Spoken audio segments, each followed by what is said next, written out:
Assalamualaikum warahmatullahi wabarakatuh. Oke, bisa dimulai Selamat teman-teman. sore dan selamat datang di acara webinar Public Speaking bersama APSM UPN Veteran Yogyakarta. Sebelumnya, mari kita bersama-sama memanjatkan puji dan syukur kepada Tuhan Yang Maha Esa karena telah diberi kesempatan dan kesehatan sehingga dapat melaksanakan acara hari ini. Sebelumnya, perkenankan saya untuk memperkenalkan diri. Saya Agung Made Dwi Pawitri sebagai Master of Ceremony pada acara hari ini. Sebelum acara dimulai, alangkah baiknya kita berdoa menurut agama dan kepercayaan kita masing-masing. Berdoa dipersilahkan.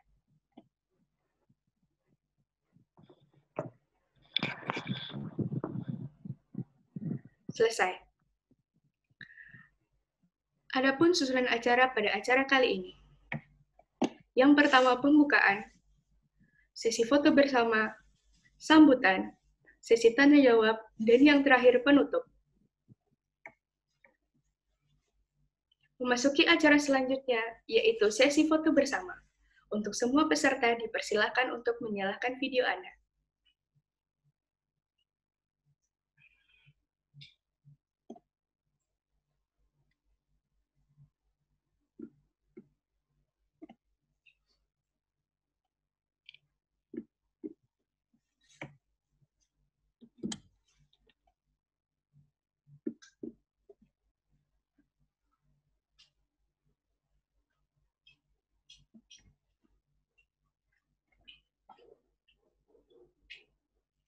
Terima kasih.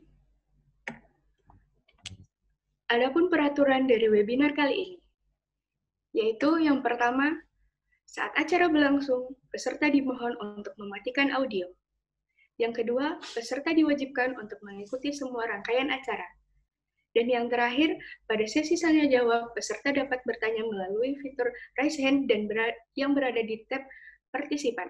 Lalu panitia akan menyalakan audio Anda. Acara selanjutnya yaitu sambutan dari Project Manager Webinar Public Speaking kepada Saudari Nur Aini Widiawati, dipersilahkan. Baik, terima kasih untuk waktunya. Assalamualaikum warahmatullahi wabarakatuh. Waalaikumsalam. Perkenalkan, saya Nur Aini Widiawati, selaku PM acara Public Speaking pada hari ini. Sebelumnya saya mau mengucapkan terima kasih kepada Bang Yusril, selaku Ketua API, yang sudah hadir pada acara hari ini.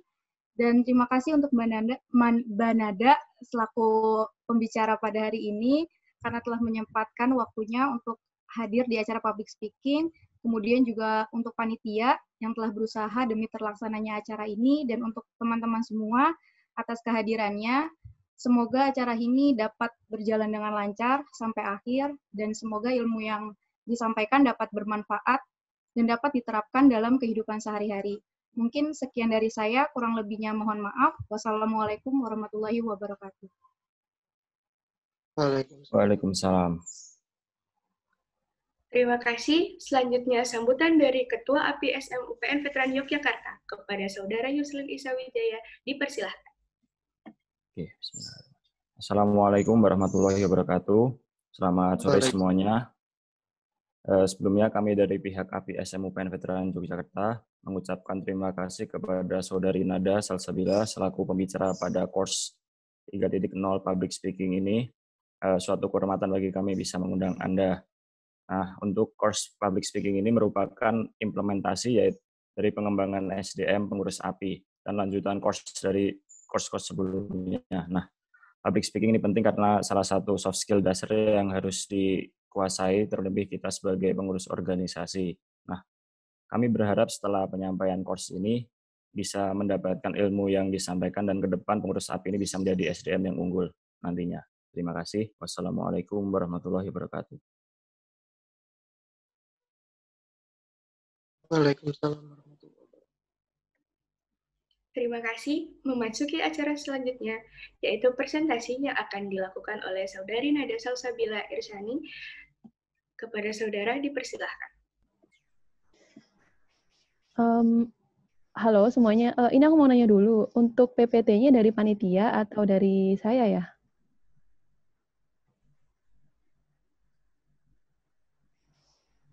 Halo? Dari panitia, Mbak. Dari Pak. Oh, oke. Berarti ini saya nunggu ada yang share. Oh, oke. Ya.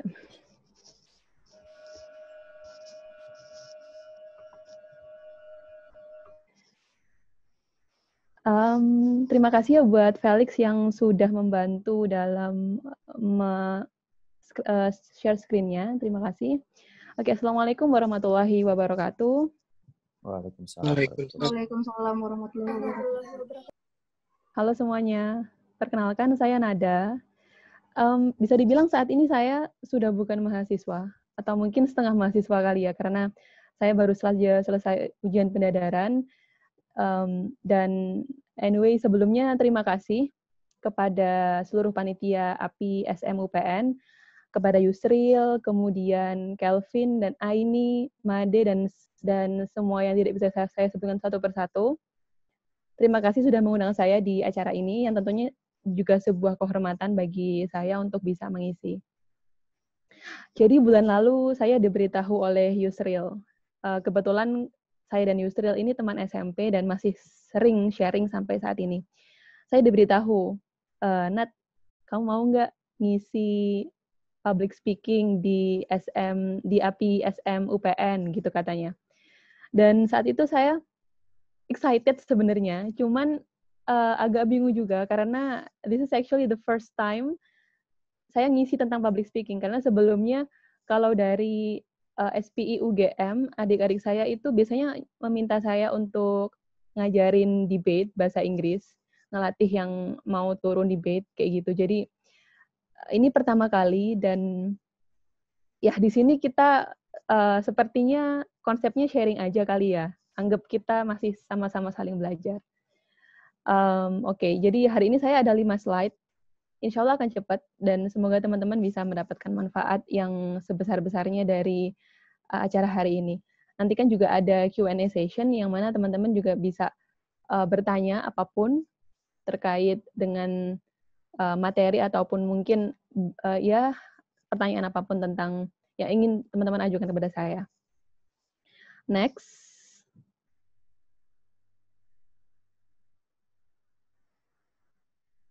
Oke, jadi ini saya mulai dengan ada satu quotes dari Gerald R. Ford.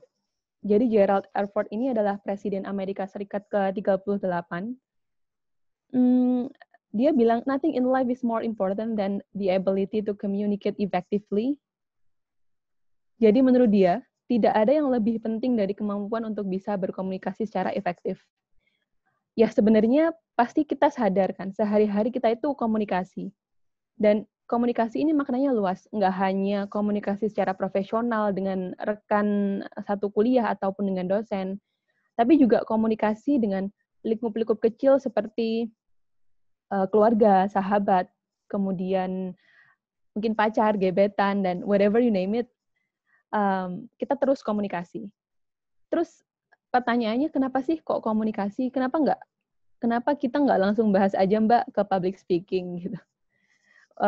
Sebenarnya menurut saya, kenapa saya memulai dari komunikasi? Karena basic dari public speaking itu ya komunikasi. If you can communicate well, if you can communicate effectively, I believe that you can also excel public speaking. Karena basicnya yaitu komunikasi itu. Dan teman-teman mungkin masih bingung ya, gimana sih mulainya atau gimana memulai untuk bisa berkomunikasi dengan baik. Jadi kalau menurut saya, semua itu dimulai dari pertama kalian ngobrol dengan orang baru. Latihannya bisa dimulai dari sana. Jadi semakin banyak kalian ngobrol dengan orang baru, semakin kalian tahu gimana berbincang dengan background atau perspektif yang berbeda-beda, pasti kalian juga akan terbiasa untuk mengasah skill komunikasi kalian. Dan tentunya satu hal yang penting ketika kalian memulai pembicaraan dengan orang yang baru itu adalah first impression kan. Jadi first impression atau kesan pertama dari seseorang terhadap kalian, yang itu akan membawa ke step-step selanjutnya dalam komunikasi. Jadi sampai sekarang kita bisa tahu 3 poin penting. Yang pertama, pentingnya komunikasi. Yang kedua, cara memulai atau belajarnya. Yang ketiga, good first impression, right? Oke, next slide. Terus, gimana Mbak caranya supaya aku bisa ngasih kesan yang baik sewaktu ketemu sama orang? Jadi, seperti yang aku bilang, 1 menit pertama ketika kalian mulai ngobrol sama orang, itu krusial banget, itu penting banget. Jadi yang pertama yang harus kalian lakukan di 1 menit pertama, itu yang pertama adalah senyum. Ini siapa tadi? Eric atau siapa tadi? Mohon maaf, bisa sambil nge-next. Karena ada animasinya gitu. Ya, good. Jadi teman-teman, senyum itu menurut saya powerful banget, seriously, karena dengan senyum kita bisa memberi kesan yang welcome terhadap seseorang. Kesan friendly dan tentunya memberikan energi positif kepada orang yang kita ajak ngobrol. Bayangkan kalau pertama ketemu sama orang dan kalian disajikan dengan muka yang masam atau tegang dan gak ada senyum sama sekali. Pasti udah males kan di awal. Jadi menurut saya itu pertama kali itu senyum yang paling penting. Dan energi positif ini menurut saya juga bisa membuat teman-teman jauh lebih confidence. Jadi ketika kalian senyum, menurut saya itu juga akan memunculkan rasa percaya diri terhadap diri teman-teman. So that's the first thing. And the second, handshake. Oke, ini kasusnya ketika offline ya, teman-teman, ketika nggak ada pandemi dan ketika teman-teman bertemu langsung dengan orang yang kalian ajak ngobrol. Tentunya kalian pasti akan handshake kan, akan berjabat tangan.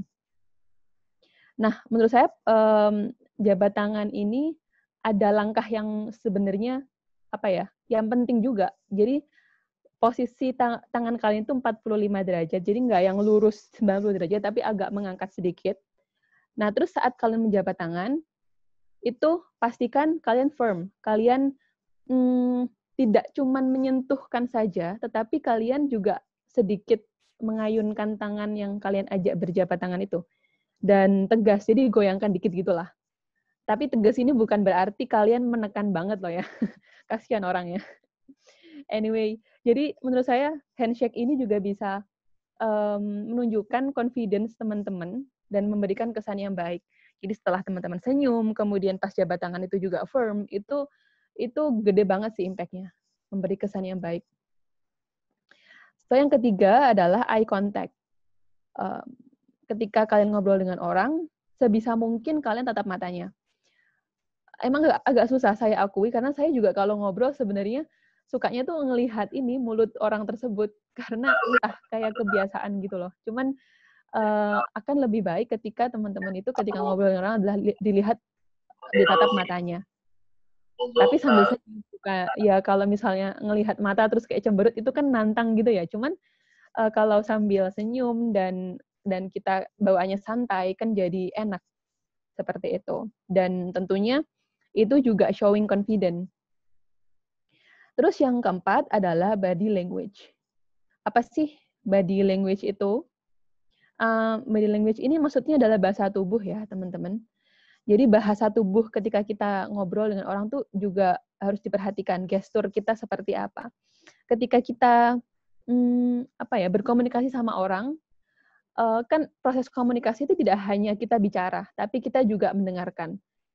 Nah, gestur yang baik itu adalah ketika teman-teman ketika sudah selesai berbicara nih, kalian mendengarkan orang tersebut dengan seksama. Artinya benar-benar dipahami apa yang orang tersebut omongin, dan sambil sesekali memberikan gestur-gestur kayak mengangguk-ngangguk dan menyetujui orang tersebut. Itu kan pasti orang yang kita ajak ngobrol itu akan merasa dihargai, merasa di-appreciate, dan pada akhirnya akan memunculkan semacam empati begitu kan. Dan ya lawan bicara ini juga tentunya akan makin respect dengan kita, karena kita juga respect dengan mereka dengan menunjukkan gestur tadi. Lagi pula siapa sih yang nggak pengen didengar, ya kan? Ya, jadi itu 4 hal yang perlu teman-teman perhatikan saat pertama kali ngobrol sama orang. Juga pas ngobrol biasa juga bisa diterapkan juga. Ya, intinya first impression itu penting karena seseorang menilai kita awal itu kan dari first impression, ya kan? Nanti tinggal bagaimana kita memaintain hubungan kita dengan orang tersebut itu kan perihal lain. Tetapi menurut saya first impression is important. Oke, next. Ya, ini sama aja sih intinya. Oke. Masih tentang komunikasi. Di sini aku ngasih judulnya The Art of Communication. Ada yang pernah tahu Sun Tzu nggak? Sun Tzu. Jadi Sun Tzu itu dia jenderal Tiongkok, dia itu ahli perang, dan dia menulis sebuah buku yang fenomenal namanya The Art of War. Nanti teman-teman kalau sempat bisa sambil browsing ya. Jadi ada satu quotes yang sangat menarik di bukunya Sun Tzu itu yang menurut saya sangat menarik. Next. Quotes-nya begini bunyinya. If you know the enemy and know yourself, you need not fear the result of 100 battles. Apa sih maksudnya? Jadi intinya Sun Tzu itu bilang kalau misalnya kita memahami lawan dan diri kita sendiri, kita bisa menang. Konsep ini bisa kita terapkan di komunikasi. Jadi komunikasi itu kita ibaratkan layaknya sebuah perang yang ingin kita menangkan. Oleh karena itu, kita harus bisa memahami diri kita sendiri dan memahami orang atau lawan bicara kita. Kenapa? Karena dengan kita bisa memahami lawan bicara, terutama kita bisa mengerti apa yang lawan bicara kita suka dan apa yang lawan bicara kita nggak suka. Dan kita bisa menggiring mereka ke topik-topik yang mereka sukai. Dan ya tentunya setelah itu percakapan akan mengalir. Dia merasa klik dengan kita, dan di sini kita tahu bahwa kita memenangkan pertarungan di komunikasi ini. Karena dia udah merasa klik dengan kita. That's why we win the war, right? Ya, intinya kayak gitu. Terus gimana sih caranya biar kita bisa mengetahui atau memahami lawan bicara kita? Next. Ini ada yang namanya diagram Maslow. Maslow itu, Albert Maslow itu dia psikologis ya. Dia tuh menciptakan diagram ini, piramida yang menunjukkan tingkat kebutuhan manusia. Tingkatan paling bawah dan yang paling lebar, psychological needs itu menunjukkan tingkat kebutuhan manusia yang paling rendah, yang paling basic, yang ya orang tuh pertama-tama akan butuh ini dulu gitu, butuh air, butuh food dan sebagainya buat bertahan hidup. Tapi ketika dia makin atas itu intinya dia akan makin advance kan. Posisi dia akan makin naik dan mungkin posisi dia di society akan juga makin naik. Nah, apa hubungannya diagram Maslow ini sama komunikasi? Jadi setiap orang itu kan pasti ada di tingkatan piramida tertentu kan, dan tidak terkecuali dengan kita. Dan orang tersebut nggak akan bisa berpindah ke atas jika tidak bisa memenuhi tingkatan yang saat itu dia berada. Nah, ketika melakukan komunikasi dengan seseorang, kita tuh harus tahu orang itu ada di tingkatan mana. Orang itu ada di tatanan sosial yang mana, istilahnya kayak gitu. Orang itu atasan apa bawahan. Dan tentunya kan pasti beda-beda kan. Contohnya aja, misalnya kita berhadapan dengan seseorang yang sudah mencapai tingkat esteem needs yang mana itu, yang warna hijau itu. Nah, kita itu tentunya ketika kita komunikasi sama dia, kita tuh harus memberikan yang dia pengen. Nah, itu caranya memahami lawan bicara itu seperti itu ya. Berikan orang tersebut respect, berikan orang tersebut recognition, sering dipuji kayak gitu-gitu. Itu ya pasti orang itu akan seneng karena itu yang dia butuhkan. Terus misalnya kita berhadapan lagi sama orang yang ada di tingkatan love and belonging needs. Ya, dia berikan orang itu yang dia butuhkan, friendship, intimacy. Kayak intimacy itu ya kamu sering-sering chat dia atau gimana lah. Pokoknya seperti itu ya, berikan apa yang dia mau. Atau ketika kita berhadapan sama orang yang ada di tingkatan paling bawah ya, psychological needs, ya mungkin cara kita nge-treat dia itu dengan cara bisalah kita traktir makan atau kita kasih hadiah kayak gitu-gitu. Ya, intinya diagram Maslow ini menunjukkan tingkatan kebutuhan seseorang dan dari sini kita bisa mengetahui apa yang orang tersebut suka dan apa yang orang tersebut butuhkan dan kita bisa memanfaatkan itu untuk win the war of communication. That's, I think, the art of communication. Terus next. Nah, terus sekarang kita lanjut ke yang core dari presentasi ini. Ini juga slide terakhir. tentang public speaking. Jadi apa sih public speaking itu? Secara harfiah, public artinya umum, speaking bicara, jadi public speaking itu bicara di depan umum. Nah, setelah kita memahami bagaimana cara berkomunikasi dengan baik, bagaimana cara membangun network, kemudian ya intinya bagaimana cara mengambil hati seseorang, kita bisa dengan mudah menguasai skill public speaking. Nah, berbicara di depan 2-3 orang pun itu adalah public speaking, tetapi tentunya public speaking ini berbeda dengan ngobrol biasa ya, karena public speaking ini kita semacam influence people, kita mempengaruhi orang tersebut, dan kita semacam menginjeksikan mungkin informasi-informasi kepada audiens. Intinya ada audiens dan kita sebenarnya berbicara untuk memberikan sesuatu ke mereka yang mana sesuatu bisa mempengaruhi mereka. Seperti itu. Contohnya ya kayak kita pidato, kita presentasi, itu termasuk public speaking. Terus kalau misalnya di dunia kerja itu ada yang namanya pitching.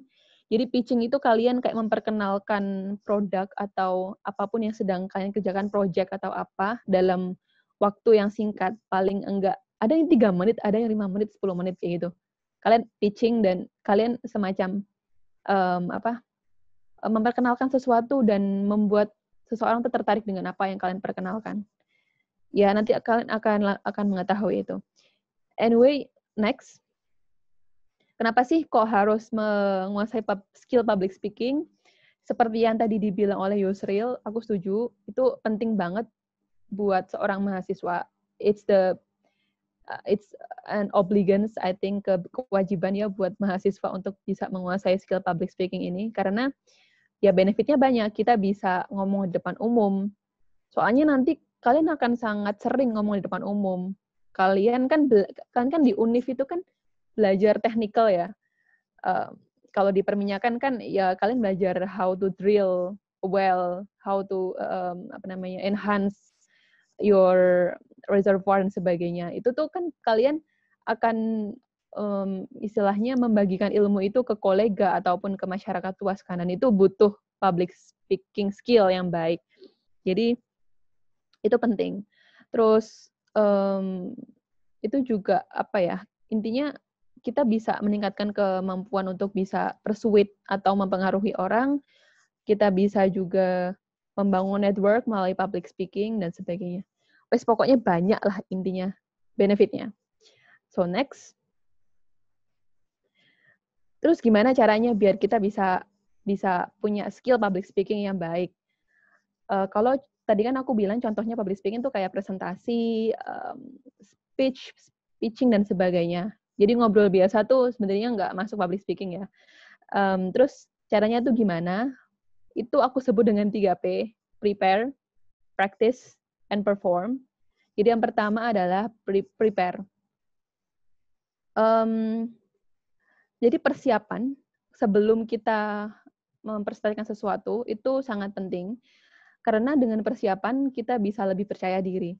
Intinya kalau misalnya kita mengetahui dengan baik apa yang ingin kita omongkan saat kita public speaking, kita tentunya akan bisa lebih confident. Beda dengan kita masih awang-awangan gitu dengan slide-nya, atau ini aku mau ngomong apa sih, aku nggak ngerti. Itu tuh bahaya banget karena kalian akan jadi lebih nervous dan jatuhnya nggak maksimal kan.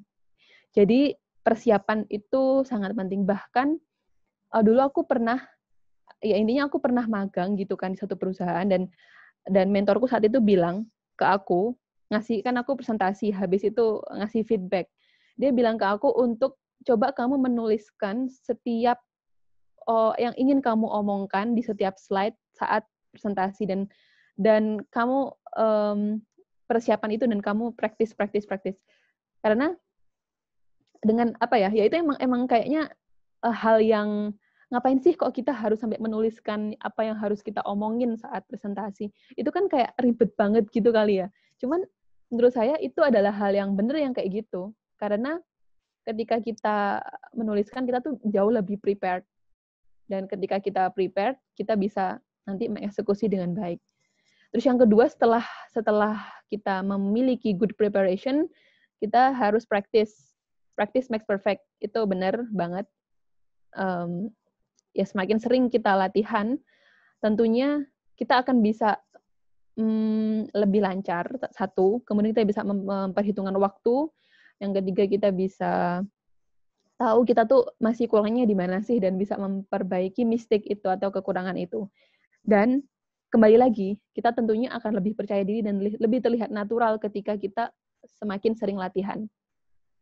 Kemudian yang ketiga adalah perform. Ya, it's a time for you to execute your presentation, and whenever you are performing, you have to do your best. Dan ketika misalnya pun ada kesalahan, just go on.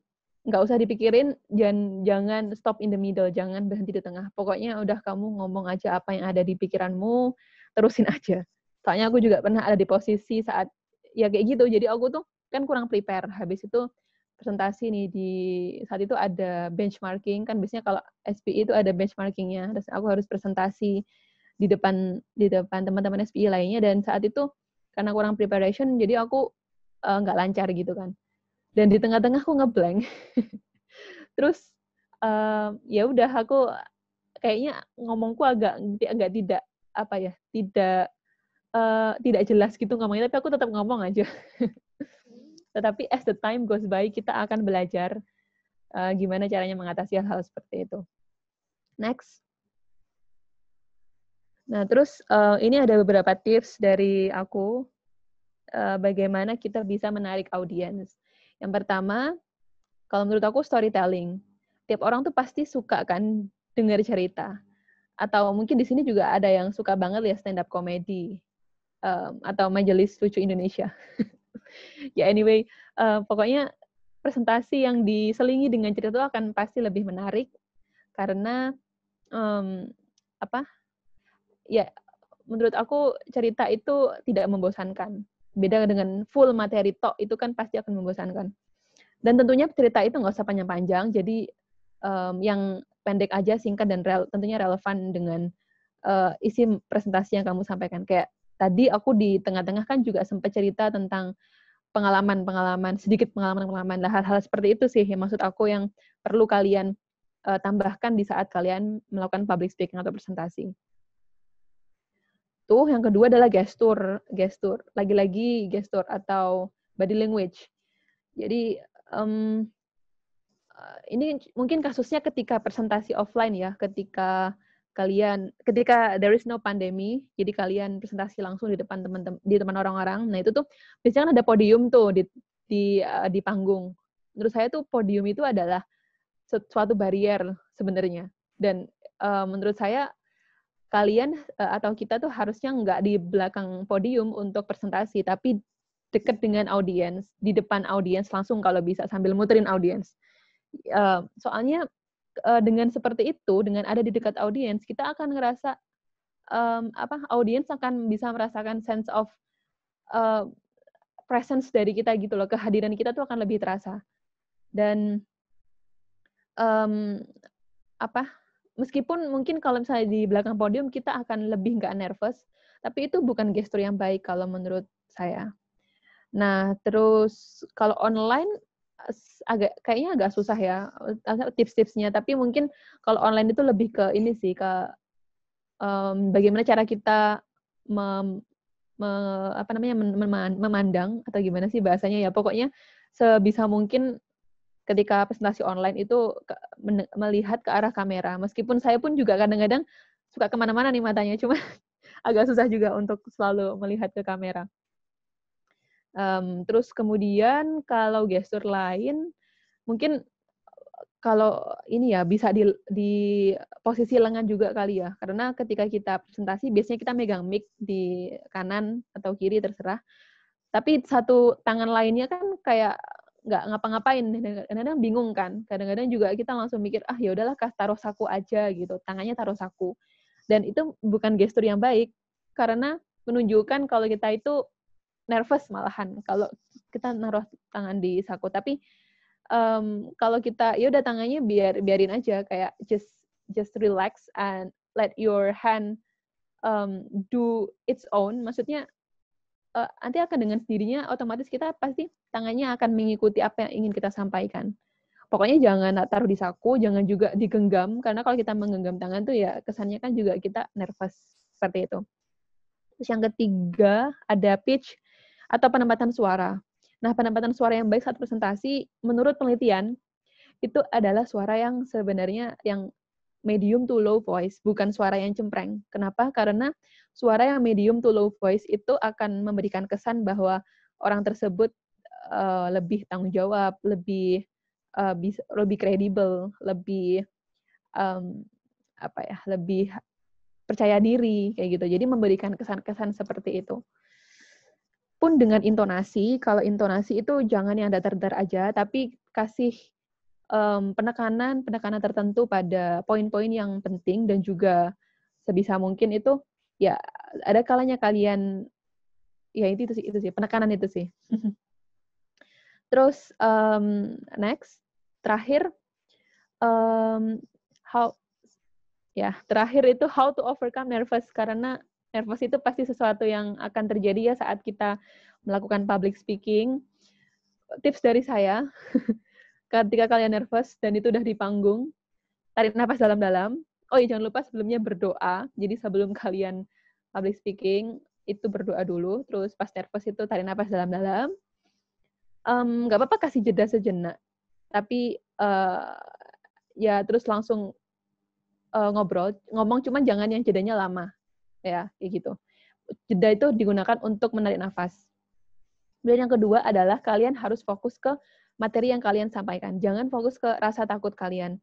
Atau fokus ke, aduh ini banyak banget ya yang nonton aku, gitu, jangan. Tapi fokus aja, aku ini mau menyampaikan ini, dan aku ingin mereka semua mengerti, dan sebagainya. Jadi, kalian fokus ke materi kalian.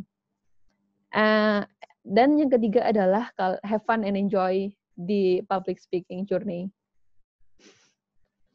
Oke, that's all yang bisa aku sampaikan. Karena waktu juga terbatas untuk presentasi, tetapi aku harap teman-teman bisa grab the whole idea dan mungkin bisa mendapatkan insights baru ya tentang public speaking dan juga komunikasi. Terima kasih sudah datang dan mendengarkan. Wassalamualaikum warahmatullahi wabarakatuh. Saya kembalikan ke MC. Waalaikumsalam. Terima kasih diucapkan kepada pembicara. Baiklah, memasuki acara selanjutnya yaitu sesi tanya jawab. Kepada seluruh peserta dipersilahkan.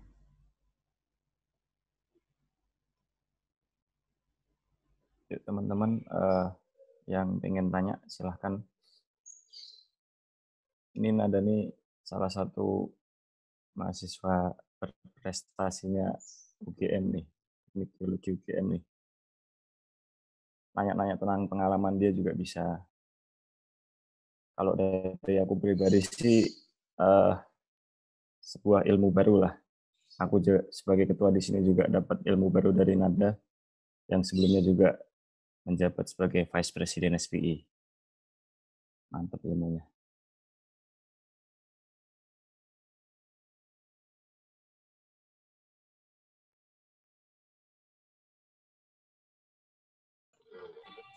Permisi. Ayo monggo, Dinda. Iya. Oke. Selamat sore Mbak Nada. Saya Dinda. Saya mau bertanya. Jadi kan menurut Mbak Nadia ini gimana sih cara menambah percaya diri saat kita ingin memberikan pendapat ke suatu forum yang baru gitu? Karena kan kadang kayak ngerasa takut gitu kalau misalkan kita sampaikan itu kurang berbobot buat orang lain. Terima kasih. Halo Dinda. Terima kasih ya pertanyaannya. Well, aku sebenarnya mau appreciate dulu karena kamu adalah penanya pertama. Tadi kayaknya masih agak sepi, tapi kamu mau untuk bertanya. Dan itu menurutku adalah sebuah progres yang baik ya.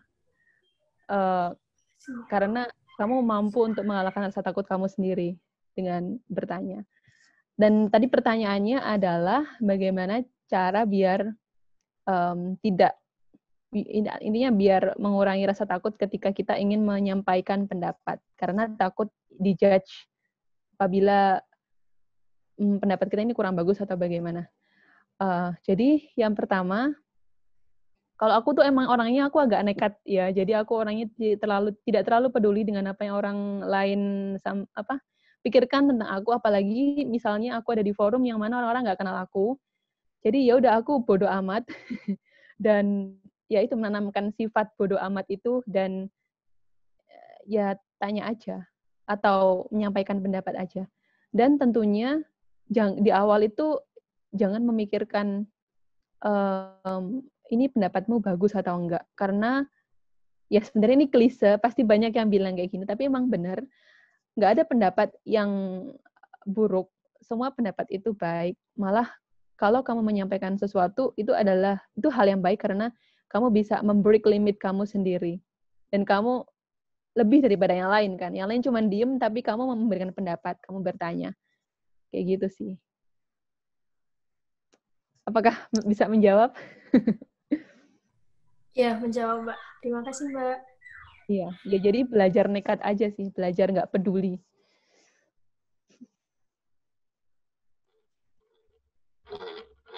Izin bertanya, Mbak. Perkenalkan, Iya. nama saya Muhammad Bintan Cogan Alam. Sebelumnya saya mau ngucapin terima kasih kepada Mbak Nada yang udah mau nyediain waktunya buat ngasih insight yang baru buat kami. Thank you, Mbak Nada. Terus saya pengen nanya, Mbak. Biasanya ini kan kalau presentasi kan ada yang namanya Q&A. Nah, ketika ada yang nanya ke kita dan pertanyaannya sulit, dan kita nggak tahu nih jawaban sebenarnya itu gimana gitu. Nah, kira-kira gimana tuh Mbak cara mengakalinya biar kita nggak kelihatan gitu kalau kita tuh nggak tahu gitu. Terima kasih Mbak.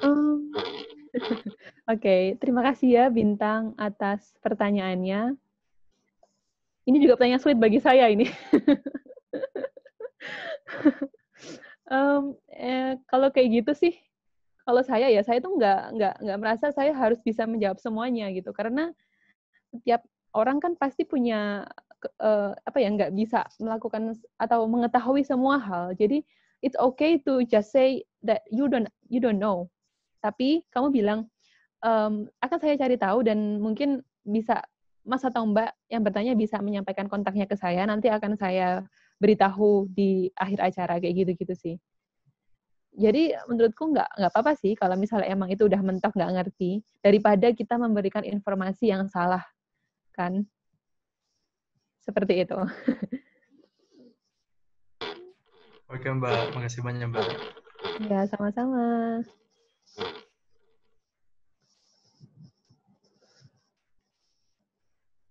Nada, aku boleh nanya nggak? Sok, monggo. Aku kan sebelumnya kamu tuh sebagai wakil ya atau vice president SPI ya. Ya, Nah, betul. Di sini gimana sih caramu untuk menstimulasi pengurusmu itu untuk ketika rapat atau forum gitu bisa minimal tuh berpendapat lah. Jadi kayak nggak pembicaraan satu arah tapi bisa dua arah gitu. Terima kasih. Oke, sama-sama. Sebelumnya aku ini sih jadi kalau di UGM itu kan SPI-nya dia ada beberapa boards ya, ada yang dari Tekkim, ada yang dari Teknik Geologi, ada yang dari Geofisika. Itu untuk boards, tapi untuk members kita open for all major in engineering. Nah, sebenarnya ada perbedaan lingkungan gitu antara SPI dengan himpunan saat itu waktu aku menjabat. Jadi kalau himpunan itu emang di awal kan kaderisasi dan sebagainya. Jadi emang keras gitu loh, dan aku rasa pun juga perminyakan jauh lebih keras daripada tempatku. Terus somehow menurut aku ya ini aku adalah orang-orang yang berpikiran, ya mungkin teman-teman bisa beda ya pendapatnya, cuman dari aku pribadi somehow aku mikir bahwa pembelajaran yang terlalu keras kayak gitu tuh kadang-kadang melimit seseorang atau membuat orang jadi takut malahan untuk berpendapat karena dia takut dimarahin oleh senior dan sebagainya. Tetapi kebetulan di himpunan kayak gitu, tapi di SPI dulu di organisasi student chapter aku tuh nggak kayak gitu. Jadi memang lingkungannya itu kita sangat-sangat open untuk untuk berpendapat. Tetapi meskipun demikian, ya ada aja ketika rapat itu pada diem gitu semuanya, pada nggak mau ngomong. Kalau aku mengatasi hal seperti itu aku akan menstimulus mereka dulu sih. Maksudnya aku akan memberikan pendapatku dulu, kemudian ketika aku sudah selesai, aku akan menanyakan ke mereka. Atau mungkin menyebut nama sih, kalau udah mentok banget ya. Jadi mereka juga akan mencoba untuk menjawab. Toh itu juga hal yang baik ketika kita agak mempush mereka, karena dari situ mereka akan akan berusaha untuk mikir kan, kayak gitu. Dan itu hal yang baik untuk mereka ke depannya. Kayak gitu sih. Oke, terima kasih jawabannya, Nat. Ya, sama-sama. Semoga inline ya dengan pertanyaannya.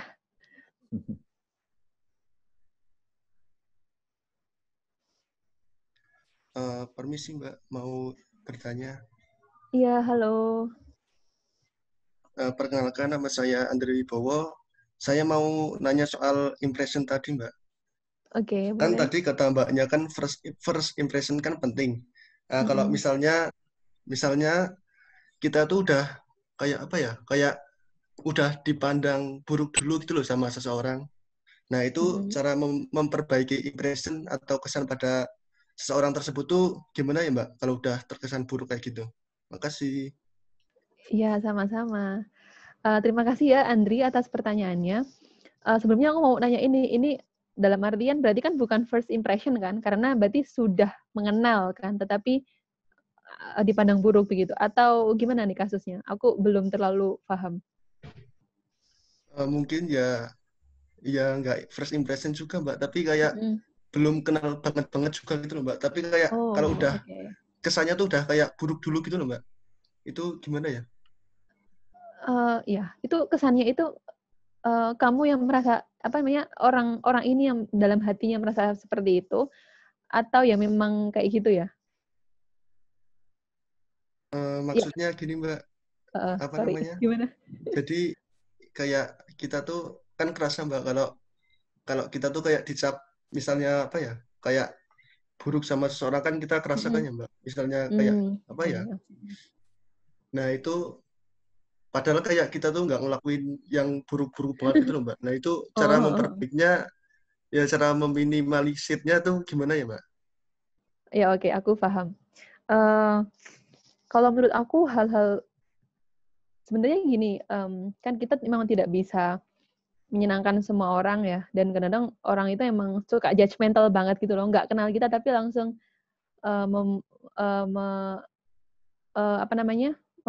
menjudge bahwa kita itu buruk, padahal mereka nggak kenal langsung. Kalau menurut aku, kita tuh tetap positif aja. Kita nggak usah merasa, aku tuh ketikanya kok dipandang buruk sih sama orang ini, nggak usah kayak gitu. Kita tetap coba mendekati dia dan berbuat baik ke dia. Kayak gitu. Pun aku juga memiliki prinsip bahwa ketika ada orang yang sepertinya itu jahat sama kita, nggak usah dibalas dengan hal yang jahat. Tapi kita baikin aja dia, nanti dia akan luluh sendiri gitu. Jadi kalau misalnya mungkin kamu dipandang, atau mungkin ada orang yang dipandang, aku kok ngerasa aku dipandang buruk ya sama si A, ya udah aku akan membaik-baikin si A gitu. Terus nanti result-nya kayak gimana, apakah pada akhirnya si A ini tetap memandangku baik atau buruk, itu aku nggak peduli, pokoknya aku sudah menuntaskan kewajibanku untuk berbuat baik ke dia. Itu menjawab nggak ya kira-kira? Ya, menjawab kok Mbak. Makasih ya Mbak. Iya, sama-sama.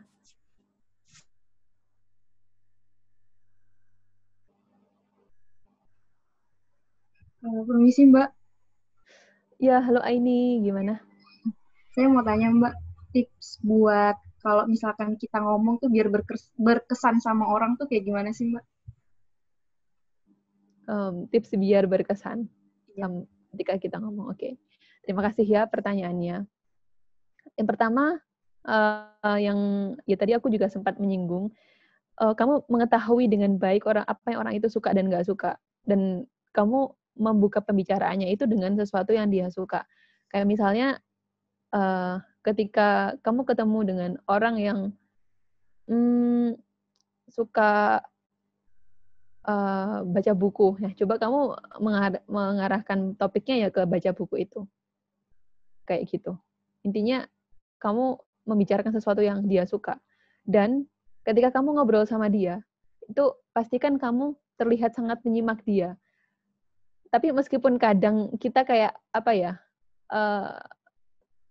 intinya kelihatan menyimak aja gitu. Walaupun ya sebisa mungkin kalian benar-benar menyimak, tapi kalaupun nggak bisa benar-benar menyimak, pokoknya kelihatan menyimak aja. Gitu. Jadi biar baik, biar kelihatan respect sama orang itu. Mbak. Iya, sama-sama.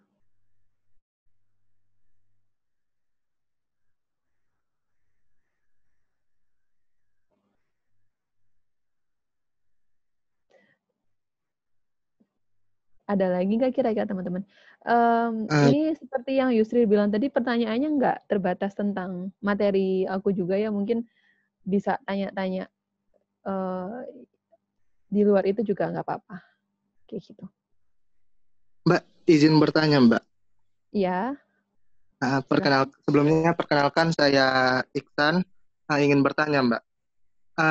Bagaimana Mbak caranya mencari topik pembicaraan kepada orang yang belum dikenal gitu, Mbak?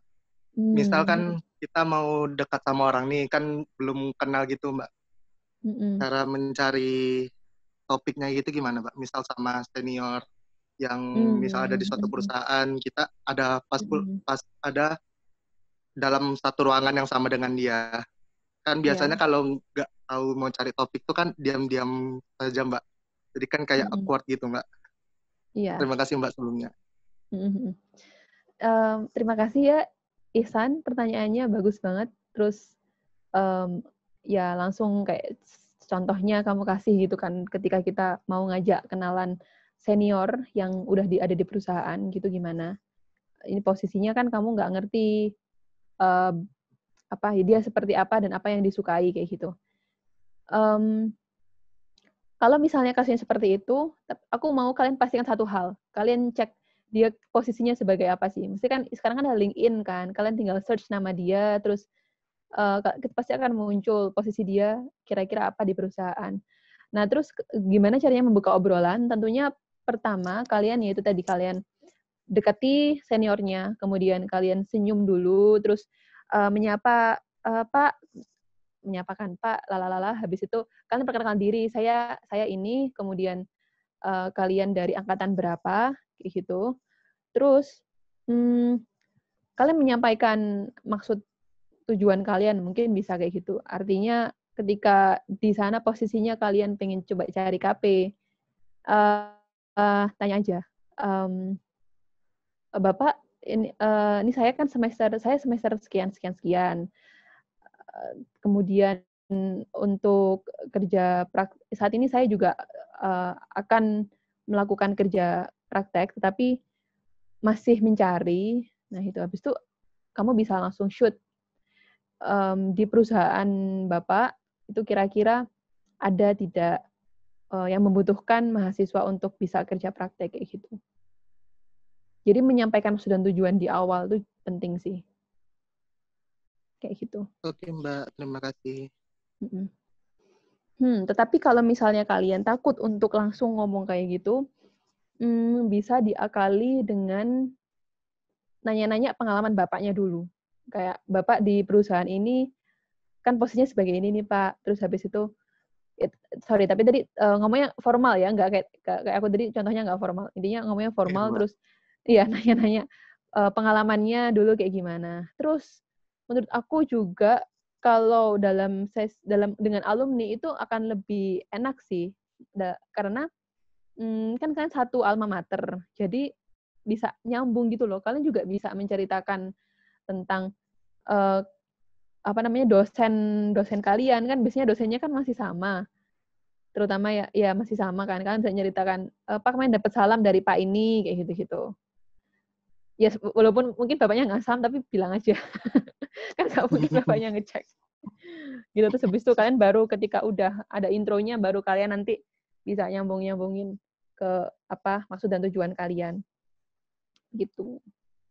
Oke, Mbak.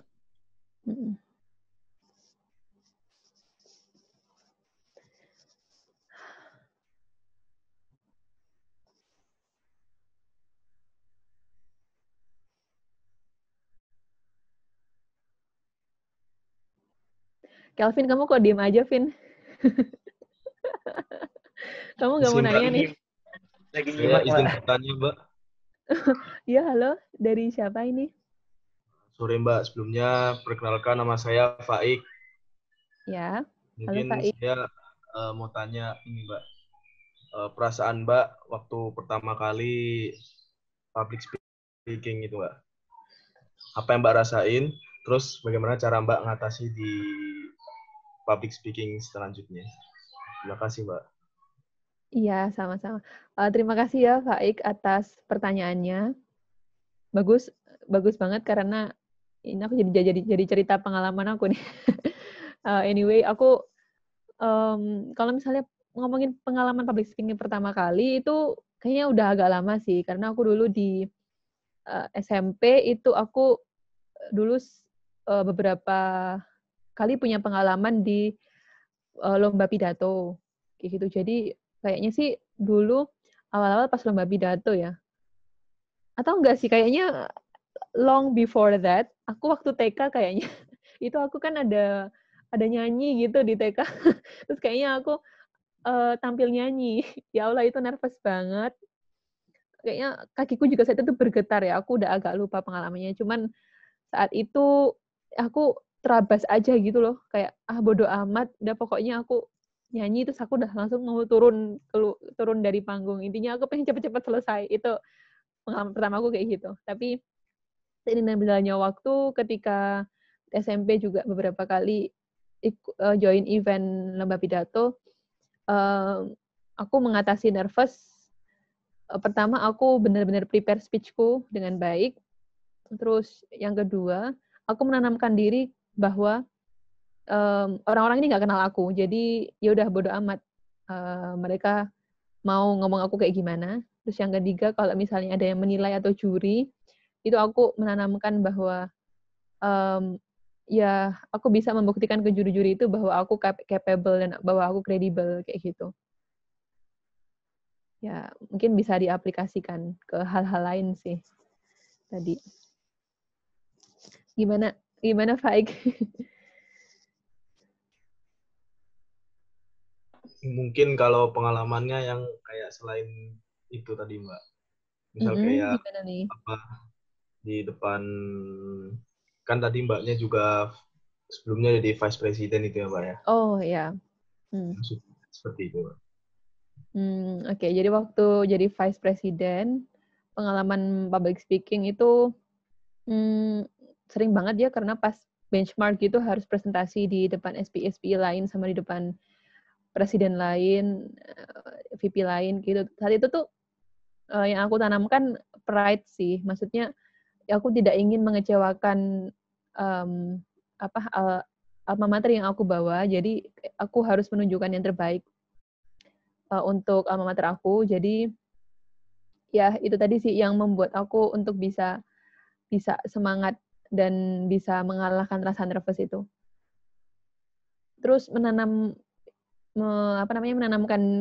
pada diri sendiri bahwa ya saat itu pokoknya kamu yang terbaik gitu. Mereka di bawah kamu. Ya, meskipun itu bukan sombong sih, itu supaya kamu encourage diri kamu sendiri. Tentunya kamu kan nggak bilang itu kan cuman dalam diri sendiri kan. Aslinya kan kamu nggak bilang ke orang-orang gitu, nggak. Cuman supaya diri kamu sendiri ini pede seperti itu. Terus waktu SPI juga ngasih sambutan kayak gitu tuh bener-bener karena seringnya presidenku sih, cuman kan kadang-kadang kalau presidennya nggak ada kan jadi aku. Itu jadi lebih mengasah lagi. Sama di depan, waktu itu aku juga sempet dua kali ketemu sama Presiden SPI Java, Mr. William Ong Saputra. Itu aku pertama kali ketemu, aku memang sama teman-teman dari SPI UGM, kita langsung untuk mendatangi beliau di kantornya. Waktu itu dia di GE, di General Electric, salah satu anak perusahaannya Baker Hughes kalau nggak salah. Cuman sekarang kayaknya udah misah sih. Anyway, ya itu pertama kali ketemu sama orang yang posisinya seperti Presiden 1 SPI Java Section gitu tuh. nervous banget, apalagi saat itu ditanyain, kamu tahu nggak visi misi dari SPI? Aku nggak bisa jawab. Terus sama bapaknya ketawa, terus ya udah buka dulu, browsing dulu deh kamu gitu. It's okay, it's an experience, dan itu tidak menjadikan kita untuk kayak, waduh aku melakukan big mistake nih di saat itu jangan menjadikan kamu malah takut untuk mencoba kembali. Itu malah harus dijadikan salah satu kekuatan untuk kamu tuh bisa seterusnya aku bisa jauh lebih baik daripada itu. Kayak gitu.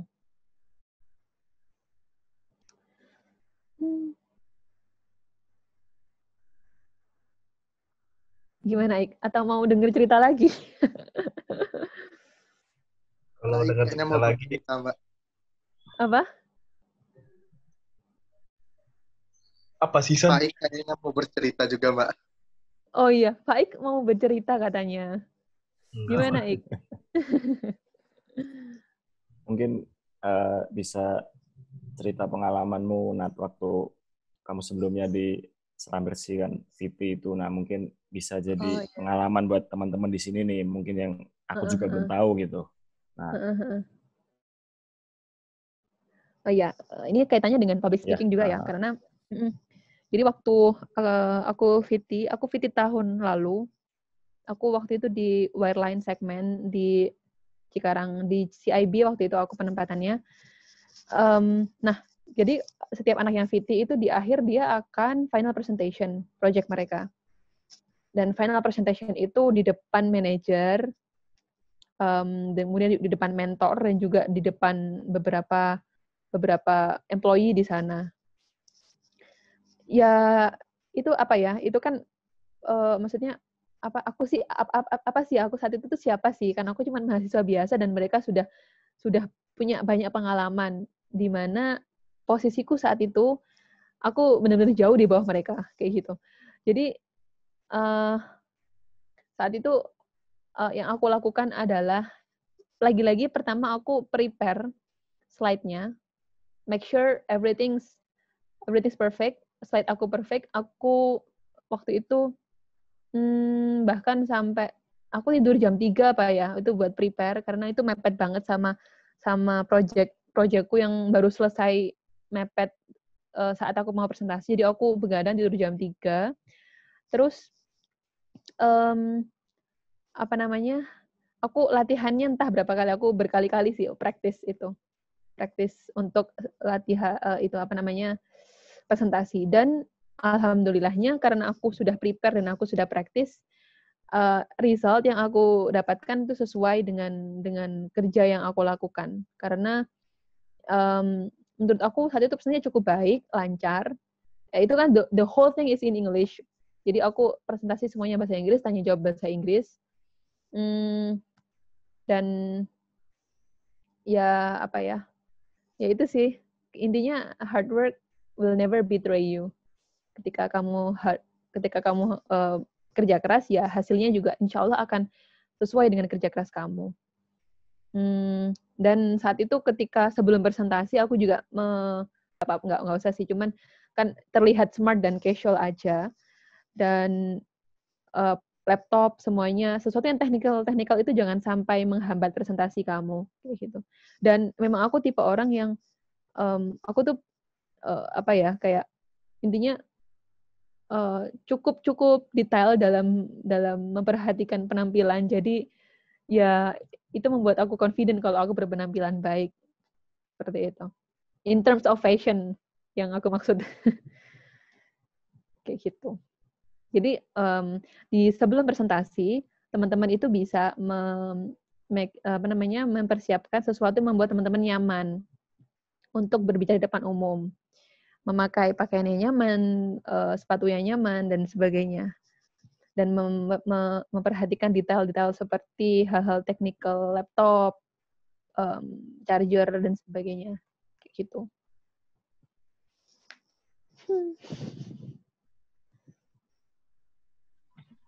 Terus, oh iya, kalau misalnya in terms of communication, pas itu kalau waktu VT ya, aku saat itu cewek sendiri di segmenku, ada cewek lain, field engineer lain, cuman nggak selalu stay di workshop, nggak selalu stay di tempat itu. Jadi dia berpindah dari satu lapangan ke lapangan lain karena ngerjain project.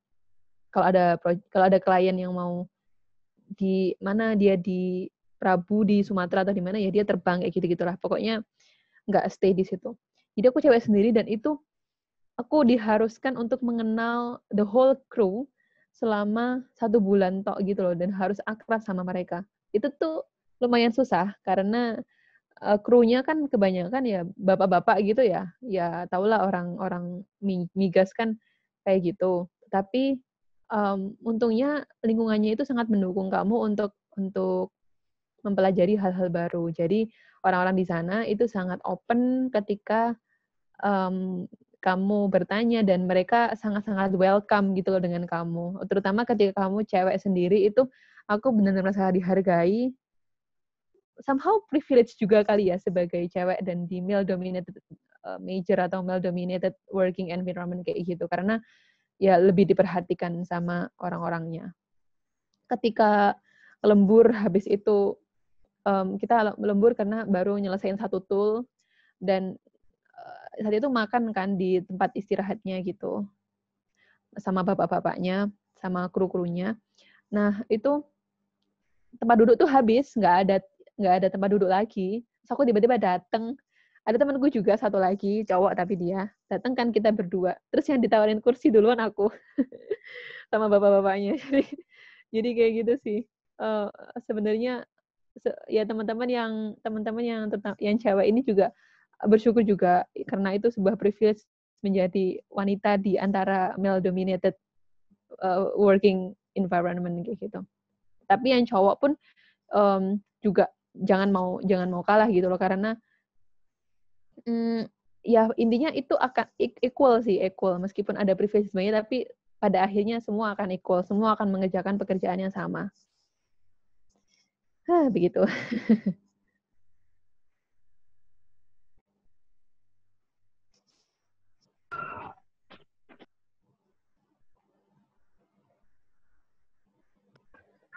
Terima kasih Nat atas sharing pengalamannya. Jadi membuka wawasan baru sih sebetulnya. Dan baru tahu kalau lingkungannya kayak gitu. Mungkin teman-teman ada yang tanya lanjutan mengenai Slambersih juga bisa nih. Mumpung nadanya di sini, apa-apa. Nanya tentang rekrutmen juga nggak apa-apa kayaknya. Oke Bang. Boleh. Gimana Vin? Mbak? Nah tuh, nanya. Ini Mbak, di setiap organisasi ataupun mencari sebuah pekerjaan kan ada interviewnya itu Mbak.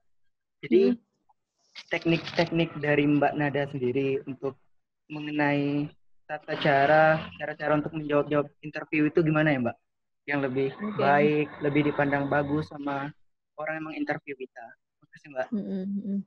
Iya. Terima kasih ya Kelvin, akhirnya kamu bertanya juga. Saya menunggu-nunggu kamu bertanya. Anyway, kalau misalnya interview nih, memang bagus ketika kalian sudah memikirkan sampai situ, karena pokoknya intinya di saat kalian mungkin masih semester atau masih tahun kedua atau tahun pertama, itu dipersiapkan pun nggak apa-apa. Jadi basic dari interview, kan tahap dalam mencari pekerjaan itu panjang, mulai dari seleksi berkas, kemudian nanti ada tes-tesnya, kemudian baru interview. Jadi interview itu kan itu kamu sudah melalui tahap yang advance gitu loh. Itu artinya kamu sudah mau direkrut, mau diterima di perusahaan itu. Jadi perusahaan itu akan mencari orang yang cocok dengan karakter perusahaan. Orang yang value-nya sama atau memiliki nilai yang sama dengan perusahaan itu. Contohnya, kalau misalnya rata-rata di perusahaan migas sih, aku rasa dia akan mencari orang-orang yang punya orang-orang yang pertama punya willingness untuk belajar atau willpower untuk belajar, tekad untuk mau belajar hal yang baru. Kemudian dia juga memiliki dia tuh easy to blend gitu loh, bisa berbaur dengan cepat apa ya istilahnya? Aduh, aku bingung nih bahasanya. Intinya kayak gitu. Kemudian juga mencari orang-orang yang tahan banting juga karena kan pekerjaannya di lapangan. Dan ketika interview itu just present yourself, your true self gitu. Jangan ditutup-tutupi kamu seperti apa. Karena takutnya ketika kamu menutup-nutupi ya nanti akan tidak cocok ketika kamu udah keterima, ntar aku nggak cocok sama lingkungan yang seperti ini kayak gitu. Itu jangan. Itu saat proses interview. Terus sebelum interview tentunya kamu harus background checking dengan perusahaan yang menginterview kamu. Jangan sampai kamu tuh know nothing dengan perusahaan yang menginterview kamu. Kamu harus seenggaknya tahu perusahaan ini. Ya bukalah websitenya si perusahaan. Terus bukalah posisi yang ditawarkan ke kamu tuh dia pekerjaannya atau role-nya seperti apa yang kira-kira kamu kerjakan. Terus kalau bisa itu kalian nanti juga kayak mencari tahu sesuatu yang bisa menambah nilai ke posisi atau ke segmen atau ke perusahaan yang kalian apply kayak gitu. Kira-kira inovasi apa sih yang bisa kalian berikan ke perusahaan itu? Mungkin aja ditanya. Siapkan list pertanyaan sebelum-sebelumnya.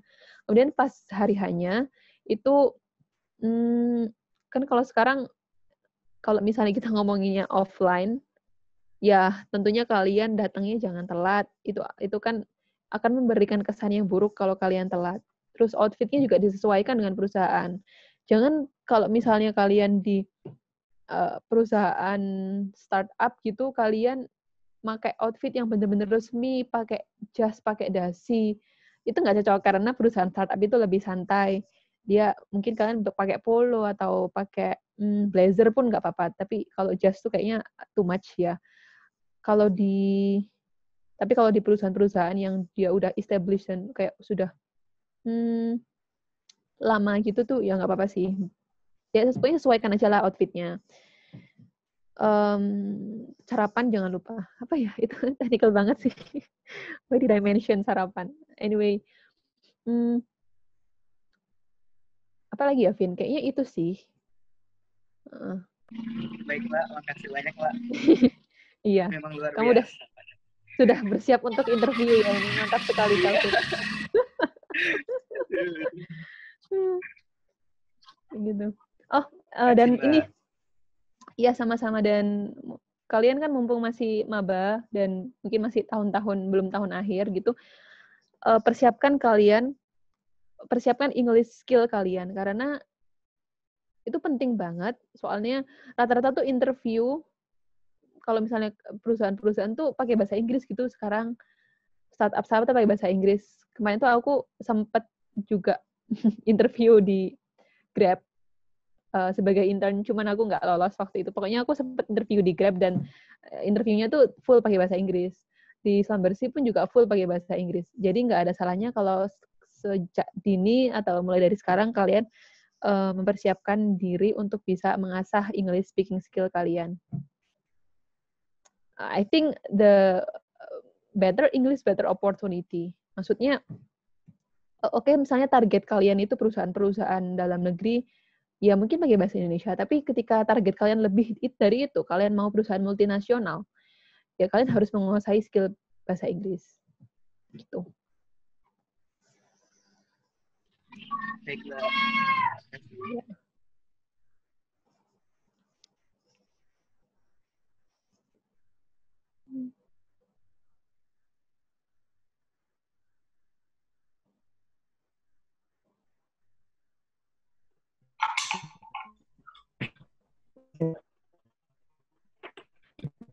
Halo. Ya, halo. Sebenarnya Mbak, kan Mbak sebagai pimpinan atau wakil, saya mau bertanya, dulu kan saya juga pernah Mbak sebagai wakil di, itu kan ada anggota yang kayak kakak tingkat kelas lebih tua. Nah, ketua saya yang seangkatan sama dia itu kan udah ngingetin Mbak baik-baik. Tapi ya, gimana ya, nggak mau merasa bersalah gitu, nggak mau berubah lebih baik gitu. Nah, Halo?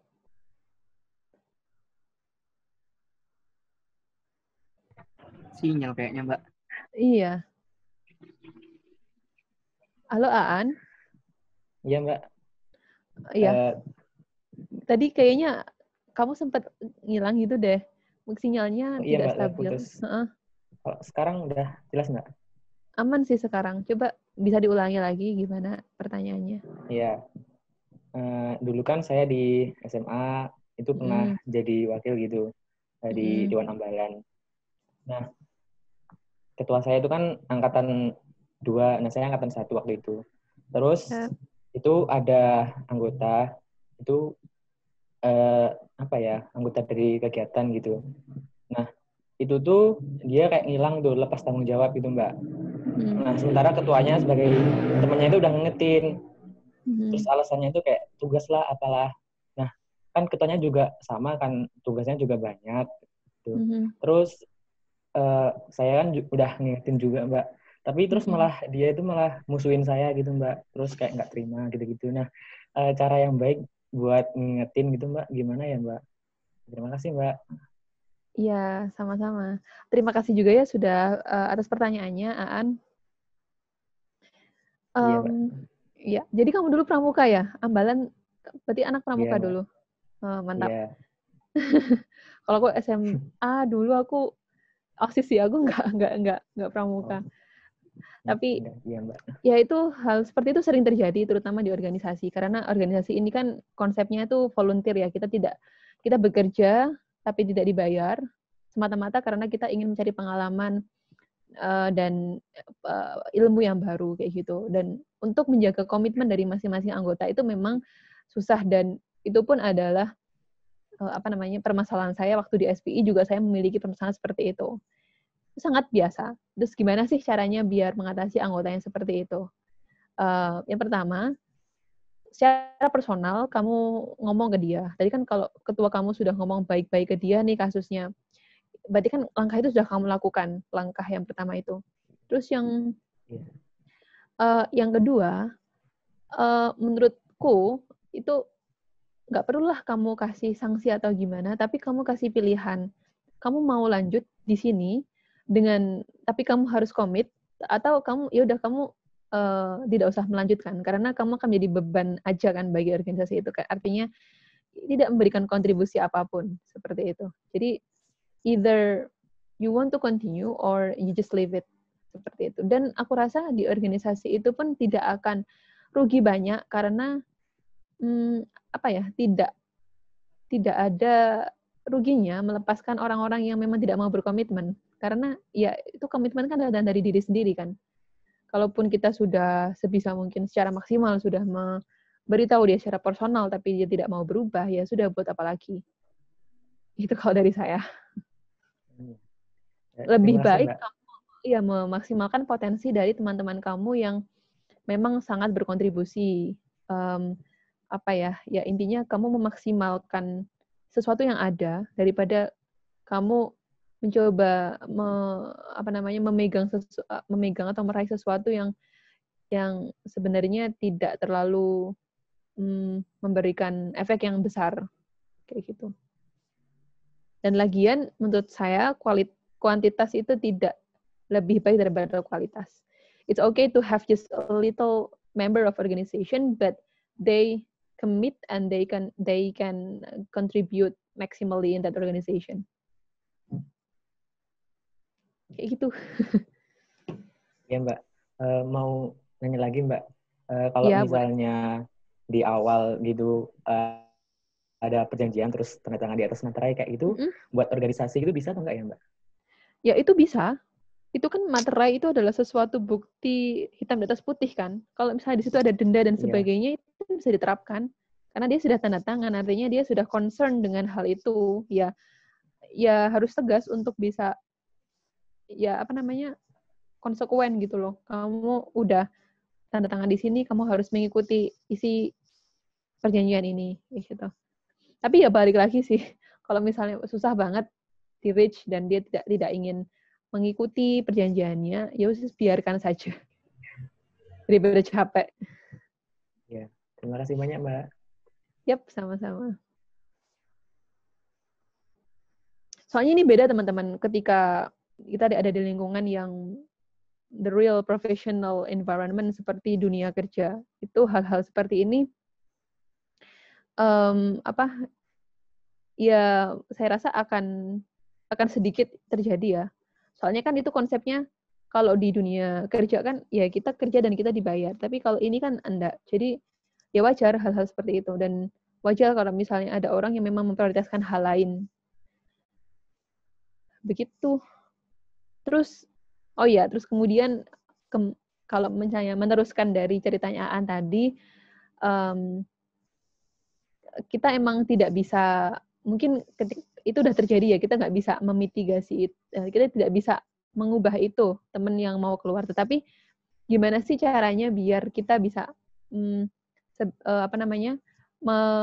mencegah hal itu terjadi? Ada teman-teman yang seperti itu, gimana caranya mencegah? Kan lebih baik sekarang kita berbicara tentang itu kan. Nah itu yang pertama adalah gimana cara menumbuhkan sense of belonging dari seseorang ke organisasi itu. Artinya gimana sih cara menumbuhkan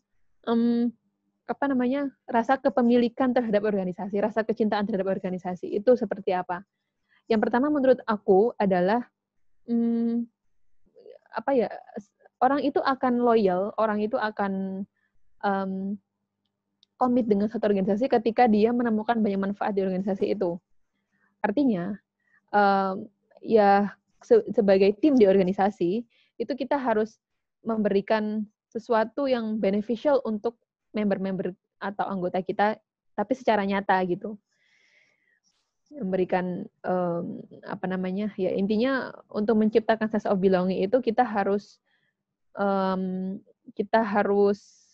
membuat organisasi ini sangat beneficial bagi orang tersebut sehingga orang tersebut mau loyal dan nggak meninggalkan organisasi itu.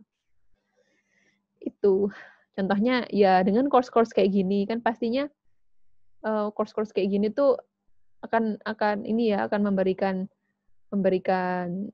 manfaat kepada teman-teman juga, mungkin ke simulasi lomba atau belajar bareng, atau kalau misalnya mau yang fun itu dulu aku juga ada program di SPI itu SPI Dolan namanya.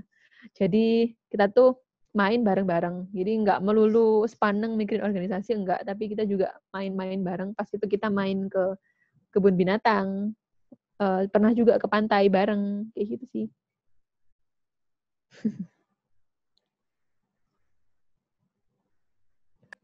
Makasih Nat, sarannya ini kayaknya cocoknya buat aku sih yang tadi barusan disampaikan. Menurutku. Aku nggak ngerti sih kan. Ya kayak aku kalau misalnya benchmark sama teman-teman SPI itu juga ngomongnya kayak gini. Jadi semua organisasi itu sama aja gitu loh. Meskipun SPI pun juga temanku juga ada yang mau kabur, itu banyak. Ya sama aja. Ya sama, berarti ya memang masalah klasik tiap organisasi. Iya, betul.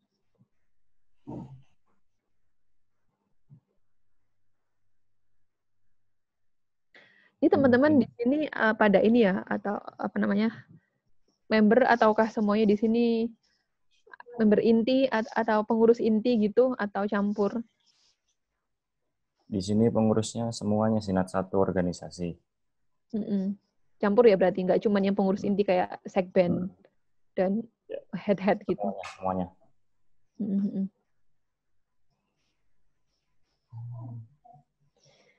Iya. Ada yang mau nanya lagi nggak nih teman-teman? Mungkin Agung atau teman-teman yang lain? Udah sih Bang, pertanyaan tadi udah ditanyain sama Aan. Udah diwakilin sama Aan. Okay.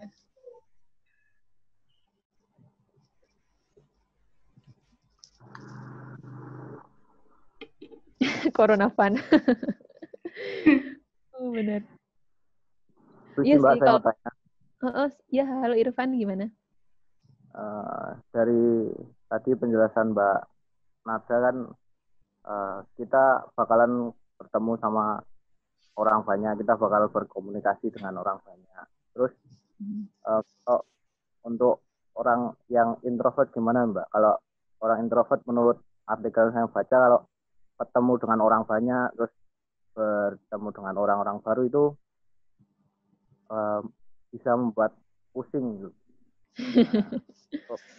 Saran dari Mbak Nada ya untuk menghadapi situasi kayak gitu gimana Mbak untuk orang-orang introvert Mbak? Terima kasih. Oke. Terima kasih Irfan atas pertanyaannya. Sejujurnya aku tuh introvert, teman-teman.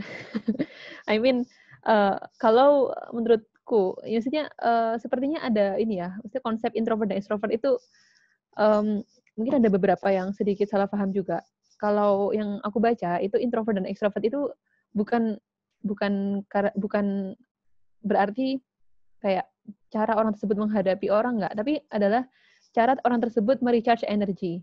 Jadi kalau misalnya introvert itu dia merecharge energi dengan me time, dengan menghabiskan waktu dengan diri sendiri, kayak dia baca buku atau dia belanja sendiri atau dia ke tempat kopi sendirian.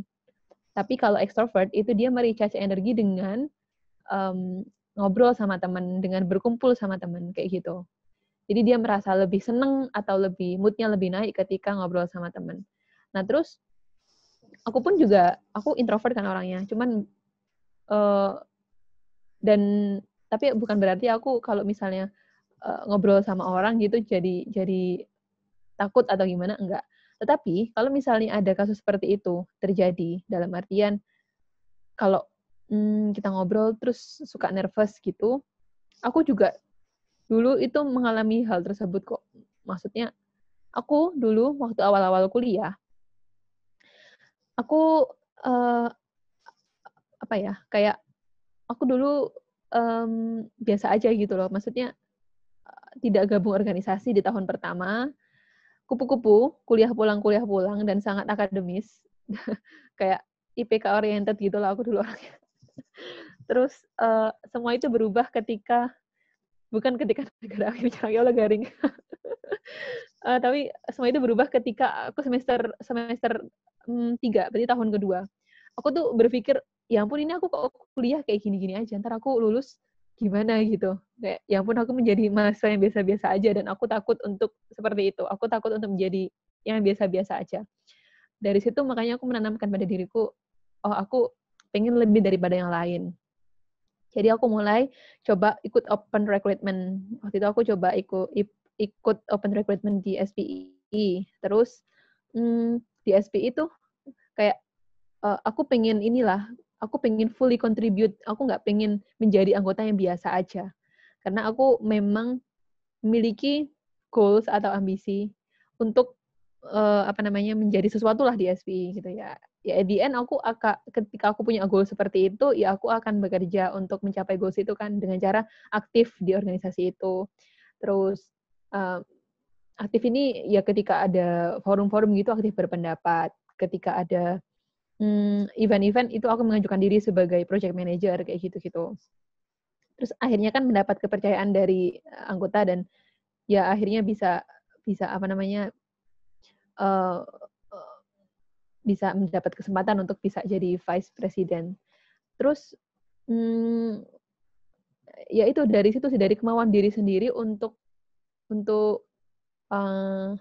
bisa menjadi lebih daripada yang lain. Dan itu juga akan mempengaruhi bagaimana kamu cara menghadapi orang seperti apa. Jadi ketika kamu sudah memiliki suatu goals tertentu dan kamu memiliki checklist untuk mencapai goals itu atau langkah-langkah apa sih yang harus aku lakukan untuk mencapai goals itu, ya kamu akan merubah banyak hal gitu loh, termasuk dari caramu untuk menghadapi orang.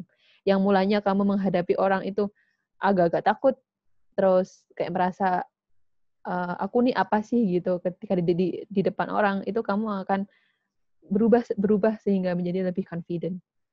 Aduh ini kayaknya penjelasanku agak muter-muter ya, pokoknya begitulah. Sorry tadi siapa yang nanya ya? Apakah menjawab pertanyaannya?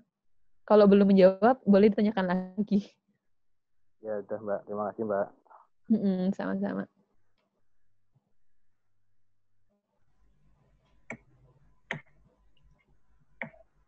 Baiklah, karena waktu, diucapkan terima kasih kepada Mbak Nada karena udah memberikan ilmunya nih kepada kami-kami semua. Sekian webinar public speaking pada hari ini. Kami selaku panitia mengucapkan terima kasih dan memohon maaf apabila ada kesalahan dalam acara ini. Saya Agung Mandi Dwi Pawitri sebagai Master of Ceremony pada acara hari ini pamit undur diri. Wassalamualaikum warahmatullahi wabarakatuh. Waalaikumsalam Waalaikumsalam. warahmatullahi wabarakatuh.